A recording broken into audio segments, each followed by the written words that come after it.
boys and girls, it's me again. Can't get rid of me. You're probably wondering why I look like this, and I know some of you have already been on our new YouTube site. Last night was a disaster. I spent all evening trying to upload videos again, and it didn't work. And then I thought I knew about YouTube, but I didn't. And Grace gave up on me and got mad at me and went to bed.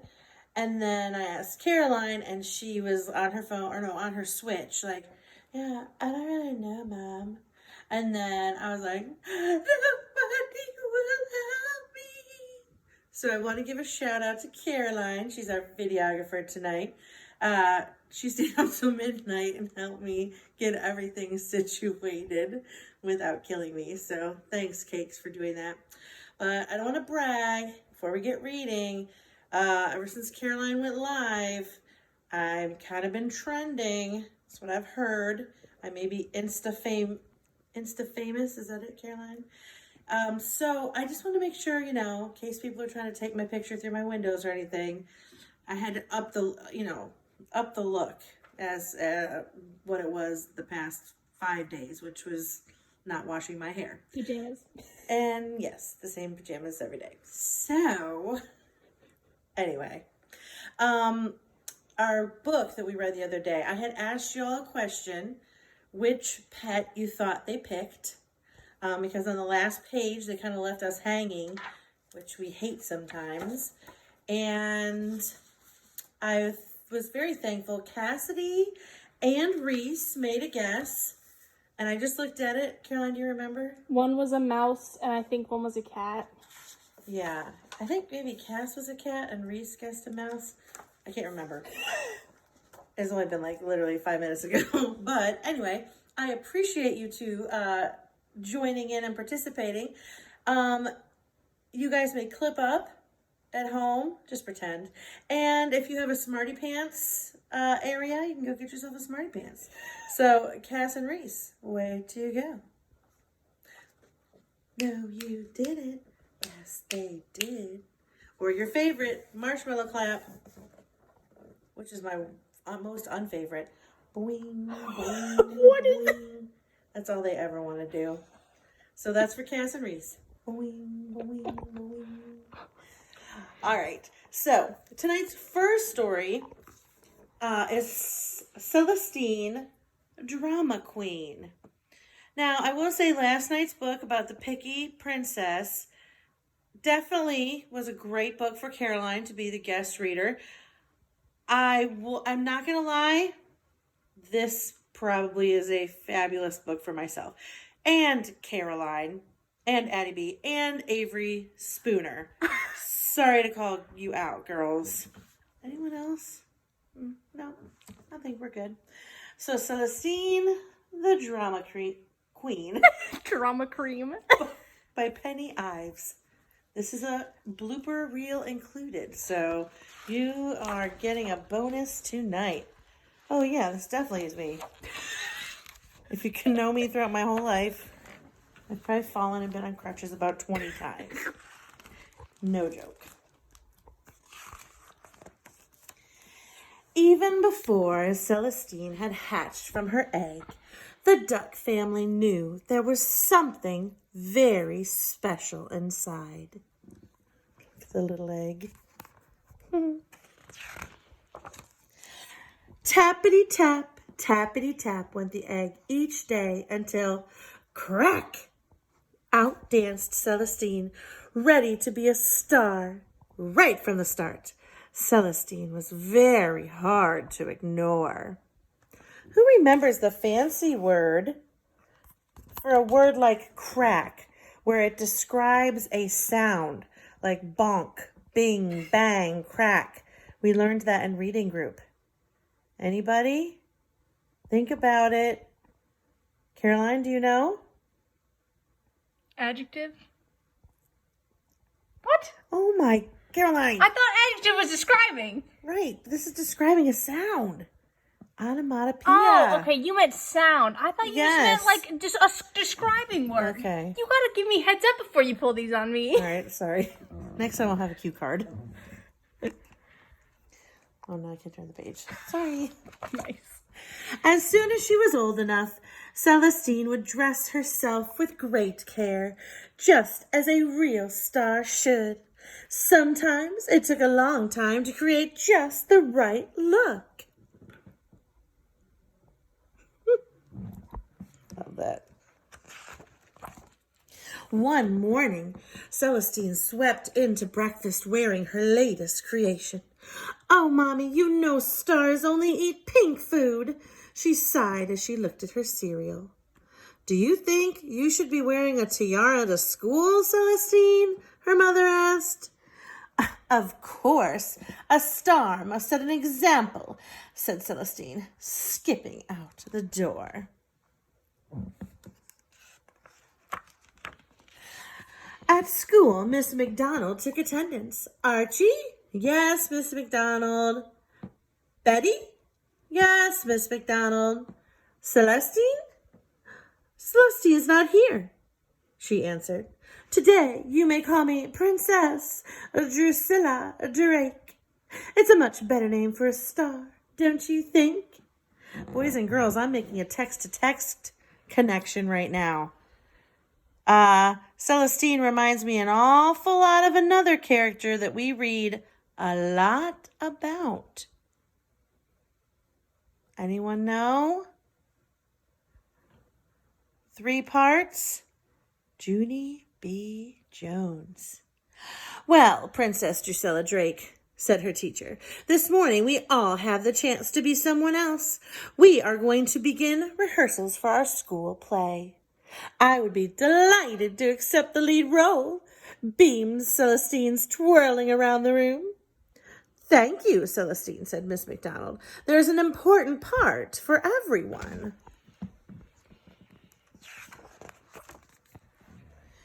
On the way home that afternoon, Celestine sighed. Stars don't walk, they should ride, especially when they've got the best part in the new play. "And what is your part?" asked her brother. "That's a secret," smiled Celestine, tap dancing along the pavement. After tea, Celestine rushed straight up to her room. "I have to rehearse for the play now, Mommy," she shouted, slamming her bedroom door shut. "Want to rehearse your lines?" Celestine called her mother through the door a little later. "No, thank you," Celestine called back cheerfully. "They're very nearly perfect." "Shall I help you practice?" asked her brother the following day. No, thank you," said Celestine. "I know every word." Guess we'll see. The day of the play came at last. Celestine breezed jauntily into her classroom, blowing kisses into the air. "How kind," she thought, noticing some flowers nearby. "Someone has sent me a bouquet." But where's my red carpet?" she wondered, walking down to the auditorium. And the rest of the orchestra's late," she frowned, seeing only Mrs. Gobble at her keyboard. The moment had arrived, and all the little chicks and ducks huddled backstage. The lights dimmed, the audience grew quiet, and the show began. Celestine watched, trembling behind the side curtains, whispering along with every word. "Time for you to go on now, dear," smiled Miss McDonald. But suddenly, Celestine's feet wouldn't work. She was terrified. "I feel sick," she coughed weakly. "I'm going to faint," she gasped. "I won't. I shan't. I can't," she squeaked. Miss McDonald gently pushed her forward. Celestine inched to the center of the stage, her heart beating madly. Pitter-pat, pitter-pat. More onomatopoeia. She blinked at the bright lights. She opened her beak. But nothing came out. Celestine stood quite still. She couldn't move a feather. "The end," whispered Miss McDonald from behind the curtain. Oh, hold on. That was a whisper. Let Miss Huber try that again. You yelled. The end. I know. But see, look how it's confusing, because when authors write all caps and bold, it usually does mean that. It's true. That's why, again, boys and girls, we've got to always be monitoring and then clarifying our reading. I realized right away when I yelled that and it said whispered, hello, doesn't go together. So I had to then go back and adjust and fix it like this. "The end," whispered Miss McDonald from behind the curtain. "Celestine, say your line. Say the end." Then Mrs. Gobble flew to her rescue, striking up one last fast, jazzy tune on the piano. Quite of their very own accord, Celestine's feet began to tap. Her knees bent, and soon she was whirling and turning, skipping and spinning, until with one final leap, she fell to the floor, a dizzy yellow triumph. "Oh, fantastic! Encore! Hurrah! Superb! Hurrah! Brilliant!" The audience loved it. "Well done!" they cheered, clapping and clapping. They all agreed it was splendid. A splendid end to a wonderful show. But walking home, Celestine was unusually quiet and thoughtful. Flip-flop, flip-flop, flapped her little feet. "I'm still a star, aren't I, Mommy? Even though I forgot my line?" And her only line was the end, remember? She asked at bedtime, a big tear dripping down her beak. "Of course you are, my darling," said Mrs. Duck, buttoning up Celestine's pajamas. "Just think of that marvelous dance you did. And besides, you'll always be a star to me." And she gave Celestine a kiss. "Good night, little star. Good night." The end. And that is the end of tonight's story. Each one of you are a little star in your parents' eyes and in my eyes too. And I will tell you, this book's title is actually Celestine, Drama Queen. But for whatever reason, I read it Celestine on the first page, and I just went with it because I didn't feel like starting the video over again. But if you ever read this again or see it in class and want to read it yourself, her name is actually Celestine. I guess you could pronounce it the other way too. So I like Celestine because then it rhymes with Drama Queen. Caroline. Thank you. That was really bad. Okay, hold on. Yes. Hooray. I like that better. We're going to just go with that. So know that I love you very much. I hope you guys are staying safe, that you're being kind to brothers and sisters, and most of all, helping your moms and dads and being the amazing boys and girls that I know that you are. Okay? If you see me on the news, don't worry. Nothing negative.